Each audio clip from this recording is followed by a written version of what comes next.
This channel does not promote any violent, harmful, or illegal activities. All content provided by this channel is meant for an education purpose only.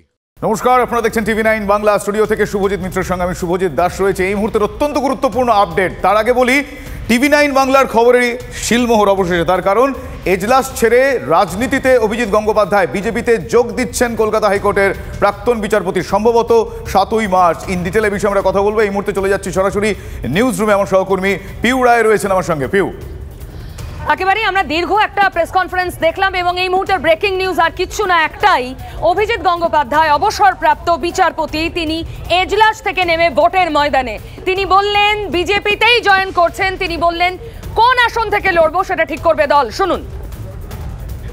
আমি ভারতীয় জনতা পার্টিতে যোগ দিচ্ছি এবং এই যোগদানটা আমি শীঘ্রই করব, সম্ভবত 7 তারিখে। কোন সিট থেকে আমি লড়াই করব সে সম্বন্ধে সিদ্ধান্ত নেবেন বিজেপির ওপর মহলে যে ইলেকশন কমিটি আছেন তারা। এ বিষয়ে আমার এখনও পর্যন্ত কিছু জানা নেই এবং তাদের সিদ্ধান্ত যা হবে সে আমি টিকিট পাই বা না পাই, লড়ি বা না লড়ি, আমি বিজেপিতে আপাতত জয়েন করছি এবং বিজেপির যে কর্মসূচি তাকে রূপায়ণ করার জন্য আমি কাজ করব। বিজেপি একমাত্র সর্বভারতীয় পার্টি যারা তৃণমূলের মতো একটা দুষ্কৃতী দলের বিরুদ্ধে লড়ছে। এখানে আর কোনো সর্বভারতীয় পার্টি নেই। অভিজিৎ গঙ্গোপাধ্যায় বললেন তিনি 7 তারিখ বিজেপিতে জয়েন করছেন। মানে অভিজিৎ গঙ্গোপাধ্যায় এখন ভাবি রাজনীতিক। 7 তারিখ থেকে তিনি হয়ে যাবেন বিজেপি নেতা। এই মুহূর্তে তৃণমূল কংগ্রেস নেতা আমার সঙ্গে রয়েছেন অরূপ চক্রবর্তী। আমি অরূপের সঙ্গে কথা বলবো। অরূপ, অভিজিৎ গঙ্গোপাধ্যায় নাম না করে আক্রমণ করলেন তৃণমূলের, সম্ভবত যতটুকু আমরা বুঝতে পারছি তৃণমূলের সর্বভারতীয় সাধারণ সম্পাদককে তালপাতার সিপাহী বললেন, ডায়মন্ড হারবারের দুর্বৃত্তদের বুঝিয়ে দেবো। বললেন তৃণমূল কংগ্রেস আসলে একটা যাত্রা পার্টি, দুর্নীতিতে ভরা।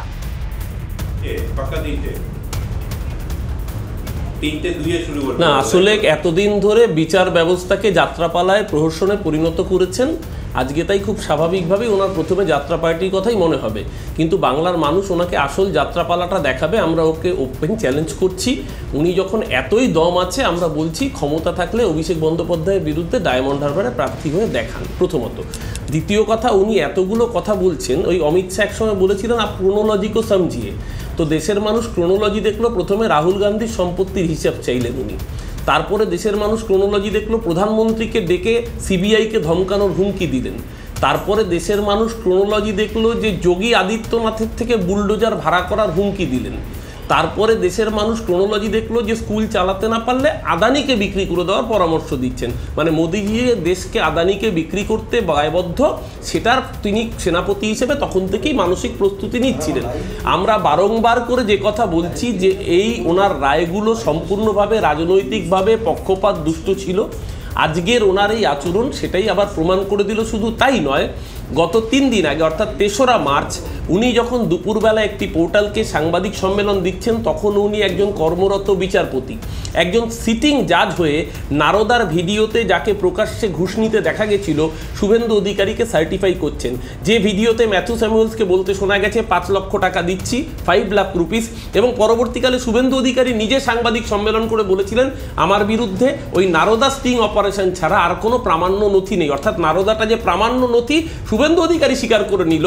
উনি ওনার রাজনৈতিক দায়, আসলে আজকে বুঝতে পারছি শুভেন্দু অধিকারীকে ওনাকে সার্টিফাই করতে হচ্ছিল, কারণ আগামী দিন একদিন বিকাশ ভট্টাচার্যের পায়ের তলায় বসে আইন শিখেছেন, আগামী দিন শুভেন্দু অধিকারী পায়ের তলায় বসে উনি লোকসভার টিকিটটা নেবেন।